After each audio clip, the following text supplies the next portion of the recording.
How did our solar system form? How is a planet born? Questions like these used to plague thinkers and scientists. Even when humanity took its first fledgling steps out into the stars in the late 21st century, the study of our system's early days was mostly theoretical or separated by thousands of light years. We had to wait until the 26th century and dozens of explored systems before we were able to find one in the earliest stages of development, a system where we could study the phenomenon up close and better understand the answers to those questions asked since antiquity. Sadly, the fear and paranoia of the era restricted scientific access to the system and kept it shrouded in a fog of war for almost 300 years. The mid-26th century was a complicated period in humanity's evolution into the stars. Technological advances made jump point scanners considerably more affordable to the public, allowing more and more civilians to compete with professional pathfinders. That period of rapid expansion came to a screeching halt when Gaia Planet Services began terraforming a planet in what would be known as the Pallas system without realizing that the planet was already inhabited by another species. The following 57 days gave humanity a sobering introduction to the Xi'an Empire as they negotiated the release of the terraformers. For the first few years after the Pallas incident, there were only 2 known systems connected to Xi'an space. In 2531, Tisa Morrison discovered the Baker-Hadder jump point. While denied the lasting legacy inherent in discovering a new system, she enjoyed a brief period of celebrity after her flight footage found its way to the news orgs. In it, her very vocal bouts of exultation upon successfully completing the jump turned to shrieks of fear when she found herself face to face with a fleet of Xi'an military ships on the other side. The prospect of hunting for jump points had become considerably more complicated. In response, the UPE created the Government Cartography Agency, or GCA, to consolidate their efforts to scan for jump points and chart new systems. They also instituted a series of intensive policies to make sure that every military nav jumper was trained in diplomatic protocols and procedures in an effort to avoid any potential conflicts. Dahansil Kosako was undeterred by the danger. After spending 8 months recovering from a ship crash that took one of his legs, Kosako stepped out of the med station in Prime, picked up some toreadors for lunch, and got himself a new ship. After picking up supplies, he made his way to the Hadrian system, then called Nivellen, with the goal of scanning his way across the verse. He wouldn't make it that far. After only 3 weeks of intensive scans in 2539, he discovered a jump point into the Gurzil system. Arriving on the other side of the jump, Kosako half expected to find a Xi'an fleet waiting, but found something much more impressive, a proto-planetary disk of gas and minerals swirling around a K-type main sequence star.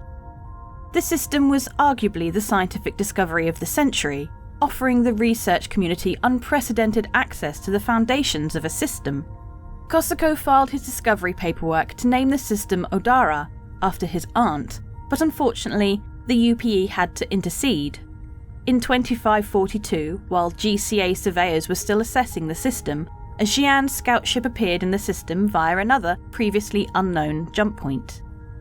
The Xi'an turned out to be another explorer, perhaps their version of Tisa Morrison, so while Odara's system wasn't already part of the Xi'an Empire, it was connected to it. Specifically, it was connected to the system Rila, home to the military world Shorvu. The UPE quickly withdrew its surveyors and declared the system off-limits to civilians.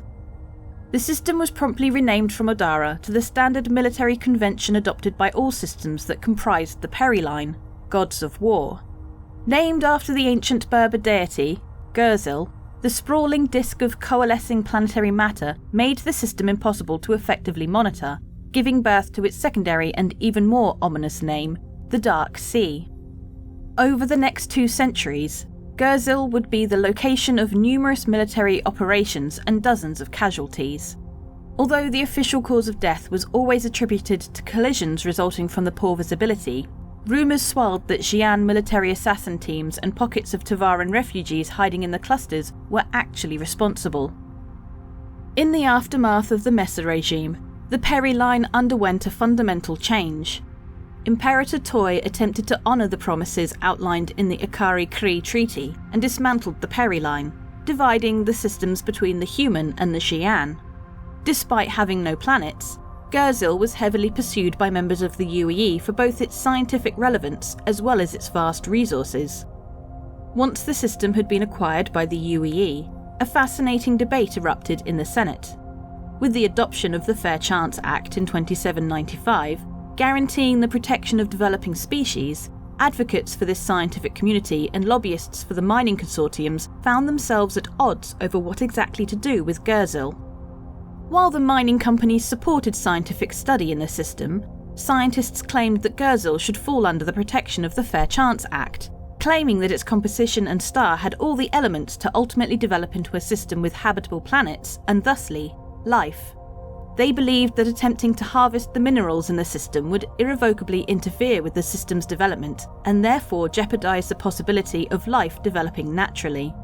Their counterparts, however, argued that they were talking about a timeline of millions and possibly hundreds of millions of years. The debate over Gurzil has continued in some form or another ever since. Although the UEE has severely restricted mining within the green band of the system, they have not officially placed it under the protection of the Fair Chance Act.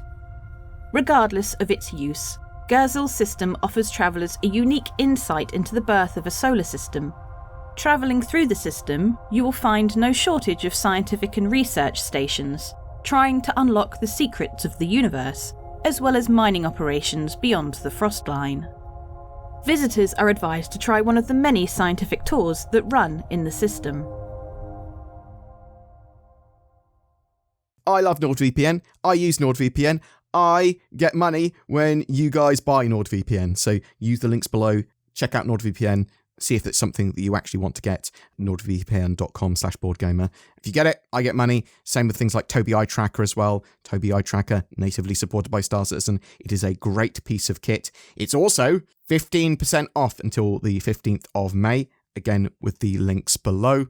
May in Star Citizen is about fleets and Fleet Week and flying with friends, and we've partnered up with Lunar Wolves, a Star Citizen org, to give away a fleet of ships. Commenting on any of my videos during the month not only gets you a chance to win a Spirit C1, but also a Constellation Andromeda, a Vanguard Sentinel, and a Corsair, courtesy of Lunar Wolves. They'll each be going out to a different winner chosen randomly from the video comments. But wait, there is more. Sign up to the Lunar Wolves recruitment page, link down below, for a chance for even more ships, including an RSI Polaris with lifetime insurance and a Hornet F7C Mark II. Winners of those will be selected randomly from eligible org signups. Lunar Wolves welcome all that share their passion for adventure and love of Star Citizen. You can learn more about them on their org page or at lunarwolves.org.